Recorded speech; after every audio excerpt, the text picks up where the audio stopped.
Hi all, there was a very interesting game in round 10 of the FIDE Grand Prix. Boris Gelfand playing white against Radjabov. So Radjabov is 2-7-2-6 playing with the black pieces. Gelfand is 2-7-4-8. And let's see what happened. D4, knight f6, c4, e6, and now knight f3. So queen's engine avoiding the main Nimzo engine, which is knight c3, bishop b4. D5 now is played. We're in Catalan territory. White now played G3. Another common move is knight C3, but this is now in the realms of Catalan territory. Bishop E7, bishop G2, both sides castled. And White's offering that C pawn. Should black really take it? What's the downside of taking that pawn? Fundamentally, it's actually the main move. So maybe it's like a silly question to ask. Over 6,000 games have in Liebert they've taken the pawn here. Only about 1,600, relatively speaking, have played c6. Is there a problem just playing c6 if black wanted to keep solid? If black wanted to keep this triangle, what's the problem? Well, a popular game path goes like this, where it seems the evaluation generally is about equal in these sort of positions. White seems to have a space advantage in the centre, so a bit of nagging pressure on the queen side, so it could run like this. There's even games even from this position, but we see black taking the pawn, and just from a theoretical point of view, what is the problem taking this pawn? I think one problem is if this pawn is collected, white actually has potentially a backward c pawn to torture on that c file, and in fact some of White's moves in this game revolve around this c pawn coming up. So let's see. White played queen c2. He can do this. The knight's protecting d4. This is fine. Black's in no position to play b5 here. Let's put on a kibitzer here. I'll just show you that. If black tries to do this, then I believe this is very dangerous. Maybe knight e5 here is not such a big deal. Here it's a bit double-edged. Even taking on d4 might be a good exchange sake, but knight d5 and this is no big deal. Black seems to be doing quite well there. So the thing is, in this position, if b5, the strong move would appear to be a4 instead of knight e5. We don't want to leave that. So a4. What does black do here? Now this is tricky. If he tries to do this, then this can be carnage now, I think, of taking. There's a problem for black here, which is knight g5 actually, looking at a8 and looking at h7 simultaneously. So there's no knight d5 because then queen takes h7 is checkmate. So this is the problem really, this a4 move. It's a bit tricky to handle it. And if b4, then knight e5 is more justified. So it's a difficult position. It can get really complex, though. But White should be better here. He's actually softened the pawns, so winning the exchange like this should be okay for White. The engine says only a small advantage here, actually, believe it or not. But yeah, that's probably the way to play it. But Black didn't test this. Didn't play b5. It has been played about 150 games actually. b5. The most common is actually to play a6. That was what was played, with the idea of gaining a tempo on the queen and fianchettoing the bishop. So b5, but we know, this pawn is a target here. Bishop b7 is the most common move. And now, in relation to this pawn, and in fact the possibility of black playing knight d7 and freeing the pawn with c5, we see this move which is most commonly played, bishop d2. And the idea, I believe one of the key ideas, is to play bishop a5 in the event of knight bd7. So if knight bd7 is played, and it's not usually, then White would seem to have a nice game by playing bishop a5, and now locking down the pawn becomes possible here with maybe not b4 immediately, but coming up. b4 immediately, knight b8. Then knight c6. That's not good because of the bishop kind of being blocked in. But here, say knight bd2, And now, if say a move like Queen E8, then it might be more worthwhile to play B4 here. So there's a possibility of locking down the pawn, and that could be quite miserable for black. So given this, that knight B7, bishop A5, it seems a fun possibility. I mean, here, knight B6, you might think, well, white still is locking down that C5. So knight D2, and then maybe locking down later a bit more. Okay, so we see bishop D2, bishop E4. That's the main move, to play bishop E4 to gain a tempo. The queen keeps an eye on black's freeing move C5, so it stays there. So ready to take on C5. There's no compensation. If black plays this, D takes. I believe this is very clearly good for white. So keeping an eye on the C5 break.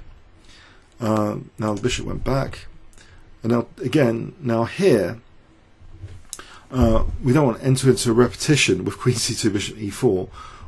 Now bishop F4 was played, looking at C7 like this, knight D5, and usually white plays knight C3. A little finesse here, it's a very interesting finesse. So 91 games with knight C3, but actually rook D1 was played in this position. So that's a little bit on the curious side. Doesn't seem as though there's a big problem with it. The engine suggestion is includes rook D1 as a second choice, actually, knight C3 to rook D1. So it seems a reasonable move from an engine perspective anyway, even if it is rarely played by humans in my book. But okay, so here we venture off actually now. Black took on F4. Is that a good idea? Well, one problem immediately now, we have this kind of double attack on C7 and F7 potentially, and that makes things a little bit uncomfortable for black in some scenarios. For example, in this position, the white queen's influence is not bad. The dark square bishop wasn't such a happy piece in the position, and white's pieces now, if you imagine white's pawns on dark squares, it's complementary to the bishop. But here, if we imagine a move like rook E8, that kind of immediately loses to knight E5, because we're hitting F7 and we're hitting the bishop. So black has to be kind of careful here. This is extremely unpleasant for black, this kind of position. The best might be taking here, it's like nearly +3. So yeah, black's kind of has to be careful with this queen here. And black's idea seems to have been to play Queen D6 to challenge the queen here. Technically, maybe the engine suggestion here is not necessarily Queen D6, but just maybe Bishop D6.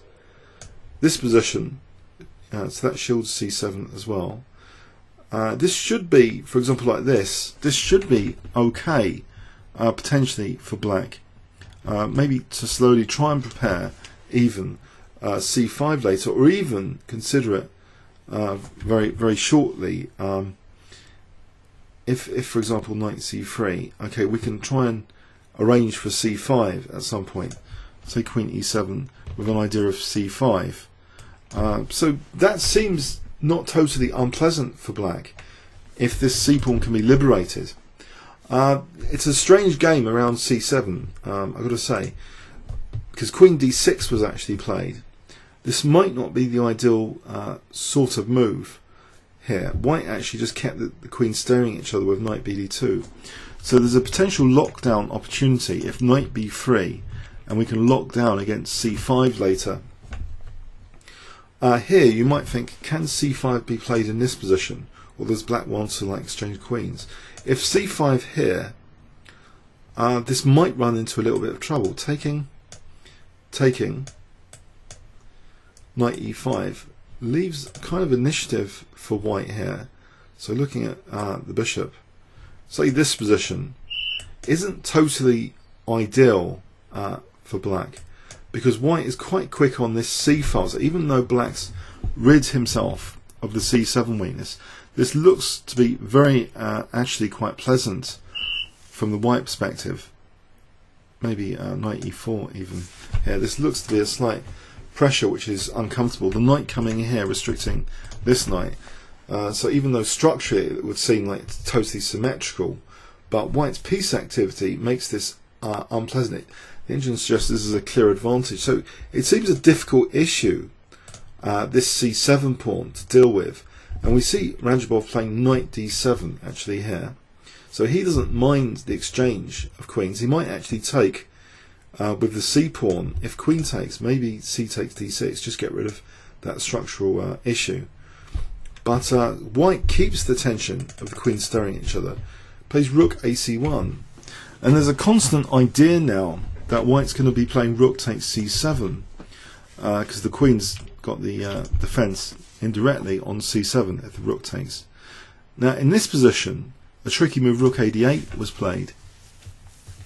It sets a little trap that if now rook takes c7, can you see what black would play here, which is actually very, very good for black. If I gave you 5 seconds here, what would you play with black?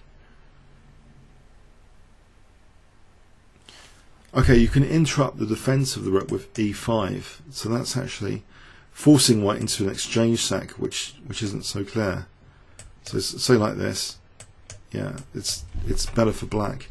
So that's not really possible here in this particular position because of this resource e5.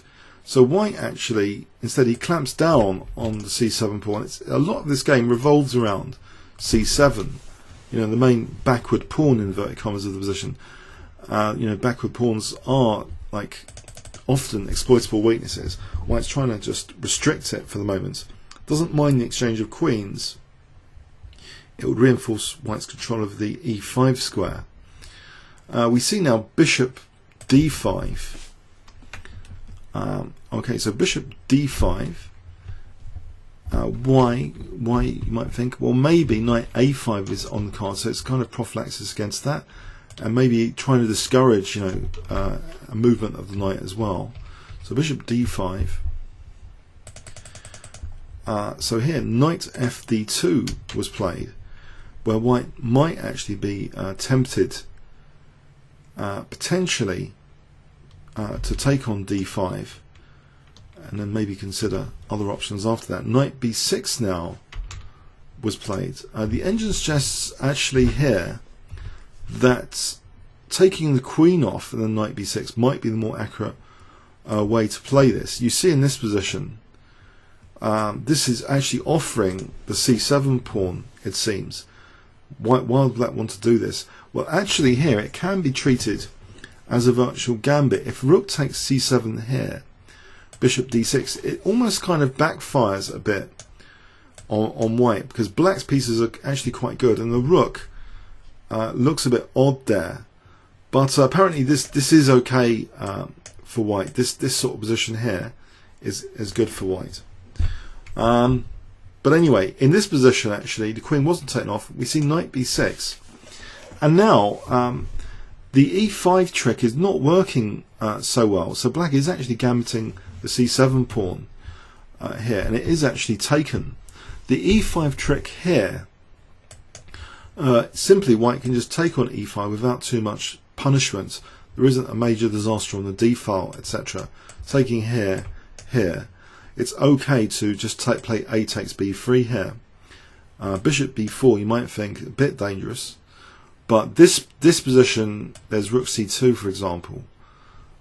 So that should be fine for white, and there's other counter-attack moves like rook c6. So it's not a big deal, this position, and that's a slight improvement actually, because then the rook can drop back. So there isn't a big deal now with, it seems, with taking on c7 in respect of e5. Nevertheless, this knight b6 offering the c7 pawn is actually one of the top engine choices actually in the position. We see here that maybe black needs to play very accurately from this point in. He has lost a pawn. There's a rook, a dangerous rook, roaming the 7th rank here, and potentially this pawn's next as a target with rook a7. What black does here is a little bit astonishing. So black's 2-7-2-6, right? This bishop, potentially it's a beautiful bishop on the diagonal, and Radjabov actually, maybe he's not totally familiar with these Catalan positions, for the sense of danger really about this bishop and endgames, because he actually played this move bishop takes b3. I find this personally a bit controversial. The engine suggests white's evaluation is going up dramatically to more than a pawn here, like 1.35. What was better, maybe, pardon me, after knight b6, to actually, keep this bishop challenging this one, maybe taking here, and then say bishop d6, just treating that pawn sack as a gambit. Now, it's double attacking here as well. And if here, then in this position, rook a8, and this isn't totally terrible for black. This position here, so white attends, say, to the f4 pawn, and now black, you see black's piece play isn't so bad in this position. And say we took on d5, there isn't that horrible long-range bishop. So here, this position might become as though there might be some counterplay for black on the cards. It's tricky, but it's still given us an advantage for white. But in the game, we see this loss of the light square bishop voluntarily with bishop takes b3. And what that essentially means, I think, is this bishop can be potentially amazing in this position. Potentially amazing. We see knight takes b3. And apparently it is a good idea in this position to try and utilize this pin on d1 with e5. That might be black's best shot here. So if takes, we take the rook on d1. We end up taking the rook on d1. So queen c1, rook c8. This position might have been black's best shot. But actually what we get instead is knight c4. So essentially white has not only won a pawn, white has this fantastic Catalan bishop now pointing down the entire diagonal. White's advantage is actually getting quite pronounced, potentially. Boris just took the queens off here and played rook a7. And the rook's not even challengeable now. This fantastic bishop here on this diagonal. So that pawn is threatened. If black takes on b2, he's still left with horrible issues to solve now, especially with this fantastic bishop. Isn't a6 dropping next? Isn't just this position, for example, a clear advantage for white? It looks pretty fantastic for white. So it seems as though, yeah, black's in difficulty here. He plays a5, and okay, why can't this pawn be taken with knight? Is this some sort of tactical trap? Let's investigate. In the game, a curious defensive move was played, just tending to this pawn with rook b1. Now, if knight takes a5, possibly this is a little trap here might have been set, but it's not majorly significant. Can you see what black could have done in this scenario if knight takes a5, which maybe Radjabov was hoping? If I give you 5 seconds to pause the video here, what would you play in this position with black?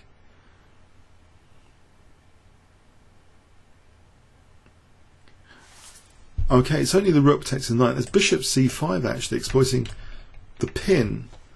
White's best apparently is here. It gets a bit tricky. If bishop b6, then here rook takes c4. This is very, very good for white, surely. This sort of position. Maybe knight c6 is a lot stronger than taking that pawn, because we don't want to lose d4. And essentially this apparently is a big advantage for white. This position here, if we look at this, although it's the exchange down, white seems to be next on line is that pawn, so it would be 2 passed pawns on the queen side. It's a very, very big position. But so that's not really a majorly significant trap that was set when black played a5. For white to take this for bishop c5. It's not majorly significant, in fact. But we see this move, just rook b1, just questioning again a5, potentially. No, and this bishop c5 is still a problem. So black actually played bishop b4 here, though. Bishop b4 protecting the pawn. And now we see the move a3. Just before we go into that, let's just have a quick examination of this position. I'm not even sure. This might not even be the best move. Bishop b8. There's rook a8. If there's no bishop c5 here, we can just take that.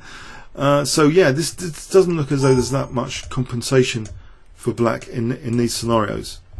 All right, so we see Radjabov. He's getting a really desperate position here, it seems. So after a3, yeah, where can the bishop go? He actually should have perhaps played a4. Apparently, this is the best try to play a4. Let's have a look at this, counter-attacking.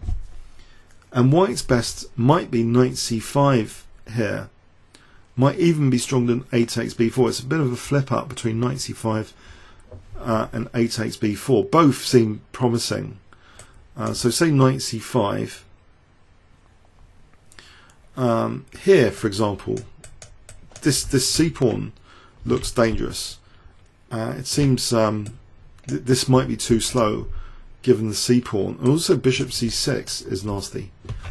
So okay, we see Radjabov crumbling actually though with knight d2, and this is only move 24. So it's fascinating what's happened here in relation to the c-pawn. This rook on the 7th, this huge, great big bishop on the diagonal, these fantastically large trump cards, and all black seems to have done is a set a few dynamic traps throughout the game. Maybe this reflects a relative lack of experience of Radjabov in these Catalan type positions. Now here, if knight takes d2, yes, it's opposite coloured bishops, but is this a good position for black with opposite coloured bishops? Potentially, you'd think that there's more theoretical chances to draw this with black, but the engine actually suggests this is actually quite yeah, this is like quite an advantage for white, this position. If something like this, yeah, it looks as though there's an advantage for white here building up, but maybe it is difficult to break down black. It's only one pawn we're talking about, just one pawn here. And if if rook b8, then rook d1 actually traps the bishop here. So this is getting very tricky actually. If rook d1 had been played here, then rook c2. So this position maybe was a bit scary, because let's have a look in this position. b4, rook d1, rook c2. Yeah, the bishop's kind of freed up with that. It's never quite trapped here.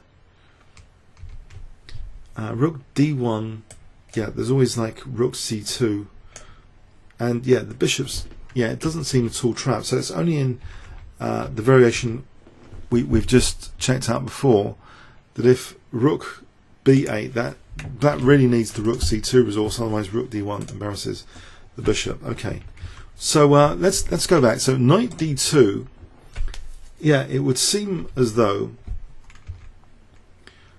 here a4 was actually the way to go. So if knight d2, then that might be some salvation for black, theoretically at least. But we get here knight d2 immediately in this position, which is a big difference. White is not compelled to go for these opposite colour bishops in this position, although it might seem as though the bishop, is it trappable? Not really. I think the bishop's, if we try and trap the bishop here, say with rook d1, I think the bishop can just, black can even actually just take on d4 here in this position. Any e3, I think there's just bishop takes e3, yes. So that is actually quite tricky to win the bishop. And there's also an unpinning with bishop e3 in this position, that's possible. So what Boris Gelfand did here though was quite remarkable. But remember this big, huge trump card, basically this Catalan bishop in this position. instead of going for the opposite colour bishop scenario, can you guess what Boris Gelfand played here? Well, there's not too many other choices actually, but if I give you 5 seconds to pause the video, what would you play with white in this position? Okay, Boris just played A takes B4, and he's offering an exchange sack. Knight takes B3 is hopeless. I think we can play like this, and we've got that. We've got everything. So the exchange is taken, and it becomes apparent now after B takes A5 a few gigantic trump cards. The first one is this big A pawn. The second one, which works quite well as a team with this trump card, that huge bishop. The other one is the rook on the 7th, and the other one is the knight potentially coming to C5 if D4 is reinforced. But also the knight at the moment is actually quite nifty, stopping this knight doing anything. This knight looks as though it needs a rescue mission. But there's an immediate problem as well, that C1 is covered. So if black tries to rescue the situation with, say, rook C8, actually there's an immediate execution with bishop E4 of that poor knight. Nothing is helping that knight, it seems, here. So in fact, this is the immediate threat in this position to execute the knight, and A6 may be a secondary one to queen the pawn. So black plays F5 here, cutting out bishop E4. But still, this bishop and this passed pawn work well on that A8 square, funny enough. So after rook C7, there's a simple little, dinky little plan here of A6, A7 and queening, potentially. Or making it a bit more sadistic, maybe winning the knight first and then queening the A pawn. Maybe that's a little bit more accurate, a little detour there. You might think, how does black interrupt this plan? So, the two main threats now, the actual main threat from an engine perspective is actually A6. It's nothing to do with rook C1. That's well down the list. There's actually other ideas for white to be getting on with, including E3, F4, just leaving the status quo of this knight here. The problem for black here in this position is if we look at rook C8, you might think that's surely palatable here to try and get in a rook C2 at some point to take here. The problem with this position is, are these two trump cards coming together? White just takes on C8 here and now just plays A6, and this is a kind of spectator piece here, which can be sacrificed to only give a moment's opportunity for a rook. But apart from that, black is faced with A7 and queening. Any E5, we don't have to allow this position, although that even is good for white. Even better, just taking here and asking black what is he doing. This is just huge, this position. So it seems rook c8 is just not on the cards here. If this desperate thing doesn't really do much, we can just take this, and it's only a temporary reprieve for that pawn. Bishop b7 holds on to the pawn, and the knight and bishop will easily overcome the rook here. It's like +6. So this is a pretty diabolical position, actually, the more you look at it. So e5 was actually played here, and now white can actually, according to engines, white has about 8 different moves which are all above +3 by this stage. No, 10, 12, 13, 14. It's an overwhelming position. There's a load of moves that are more than +3, but one of the more obvious top choices, if this was like Family Fortunes, what would most people play here? Queen the pawn or win the knight. Well, I think rook c1 would seem quite obvious to a lot of people, just to win that knight. And here black resigned. So on move 28, Boris Gelfand seems to use the Catalan as a killer weapon of choice against someone who, I don't know, just didn't seem to respect the Catalan bishop at one point in particular. I think that really strikes out now after my initial analysis, which was actually 2 or 3 days back. And I was thinking, what was it about this game which caused what a seemingly abrupt collapse? It was sort of a mystery, really. I thought first the major first initial part of the story of this game was the c7 pawn. A lot of the emphasis of white with bishop d2 etc. to try and pounce on c7 and lock it down, maybe with b4, that sort of thing. But then if you look at it more closely, I think the real collapse was giving this Catalan bishop, you know, that entire diagonal. Not so much losing the pawn, actually, technically. Losing the pawn, yes, and some annotators has written as though, you know, black's on the last legs. But in a way, if black plays accurately here, with taking a bishop d6, there's a little bit of play for the pawn. But giving up this light square bishop, this seems to be like a positional sin has been committed in the position here. This is just such a gigantic bishop. And we see that okay, there's a bishop c5 resource to maybe sidestep here if knight takes a5. But apart from that, you know, white's got this gigantic trump card which is accumulated. So the move rook b1 in that background seems, you know, fairly good to still threaten this, to unpin the d pawn, to extinguish the bishop c5 resource. And things really, yes, unfortunately, black's kind of relying on a routine move here, knight takes d2, but the exchange sack, you know, in the context of white's huge, great, big thumping trump cards of the a pawn and the bishop, doesn't seem, you know, revolutionary to play a takes b4 here. Yeah, this position, the exchange down, seems absolutely a fantastic position in its own right. So yeah, you know, rook c8, bishop e4. So black is even, you know, this with this a pawn ticking away as a major issue. Yeah, black is totally busted here in this position. So whatever he does, even if he played rook c8, it doesn't really help. So a fascinating little Catalan game, showing it, you know, these quiet openings have a lot of venom if you can accumulate big trump cards positionally. Then exchange sacrifices will be, you know, as natural as a baby's smile, I think, after. So comments or questions on YouTube. Thanks very much.